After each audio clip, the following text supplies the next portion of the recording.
और अब खबर बिहार से। बिहार में आरजेडी नेता और पूर्व मंत्री आलोक मेहता पर ईडी का शिकंजा कसता हुआ जा रहा है। ईडी ने वैशाली शहर कॉर्पोरेशन बैंक से जुड़े करोड़ों के लोन घोटाले के मामले में आलोक मेहता और उनकी कंपनियों पर छापेमारी की है। इस कार्रवाई में 17 लोकेशन पर सर्च ऑपरेशन भी चलाया जा रहा है, जिसमें बिहार, कोलकाता, उत्तर प्रदेश और दिल्ली शामिल है।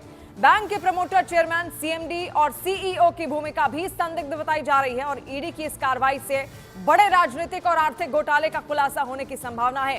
तो ये बड़ा घोटाला यहां पर निकलकर जो सामने आया है, हालांकि अब भी उसके साक्ष्य लगातार ईडी की ओर से यहां पर जुटाए जा रहे हैं। तमाम जगहों पर लगातार 17 लोकेशंस पर ये छापेमारी अब तक हो चुकी है। वैशाली शहर लोकेशन पर भी ये छापेमारी हुई है। तो 17 जगहों पर आरजेडी के पूर्व नेता, आरजेडी के नेता हैं और पूर्व मंत्री हैं आलोक मेहता, उनके कई ठिकानों पर लगातार ईडी का शिकंजा कसता हुआ नजर आ रहा है और एक बड़ा घोटाला इसको लेकर सामने आ सकता है, ऐसा ईडी मान रही है अब तक और ईडी के सूत्र भी ऐसा बता रहे हैं और उसी को लेकर ये छानबीन लगातार जारी है ईडी की।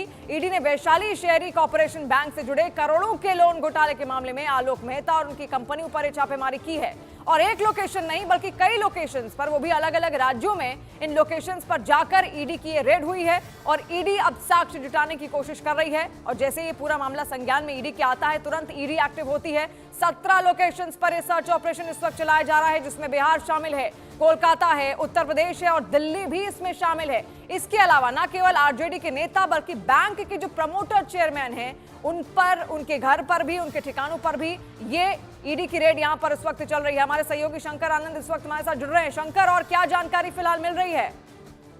देखिए, इस वक्त पे केंद्रीय जांच एजेंसी ईडी यानी प्रवर्तन निदेशालय के द्वारा एक बड़ी कार्रवाई को अंजाम देते हुए राजधानी दिल्ली, बिहार, उत्तर प्रदेश और पश्चिम बंगाल के तकरीबन 17 से 18 लोकेशन पर सर्च ऑपरेशन की कार्रवाई को अंजाम दिया जा रहा है। और अगर सर्च ऑपरेशन की बात करें तो बिहार में पूर्व मंत्री रहे और आरजेडी के वरिष्ठ नेता आलोक मेहता और उनकी कंपनियों के खिलाफ भी सर्च ऑपरेशन की कार्रवाई को अंजाम दिया जा रहा है। दरअसल अगर मामले की बात करें तो ये मामला वैशाली शहरी कॉर्पोरेशन बैंक से जुड़ा हुआ एक बैंक लोन घोटाला से अब जुड़ा यह मामला है और इस मामले में बैंक के चेयरपर्सन, सीएमडी और सीईओ तक की भूमिका निकल के सामने आ रही है। और इसी मामले में जो ये भी बताया गया हमारे सूत्र के द्वारा कि जो प्रमोटर बैंक्स हैं उसका जो उससे जुड़ा हुआ जो कनेक्शन है वो आलोक मेहता का है। जो अधिकारी हैं, उच्च अधिकारी बैंक के, वो भी इसमें शामिल हो सकते हैं और आरजेडी के विधायक के घर पर तो लगातार छापेमारी यहां पर हो रही है, जो कि पूर्व विधायक रह चुके हैं।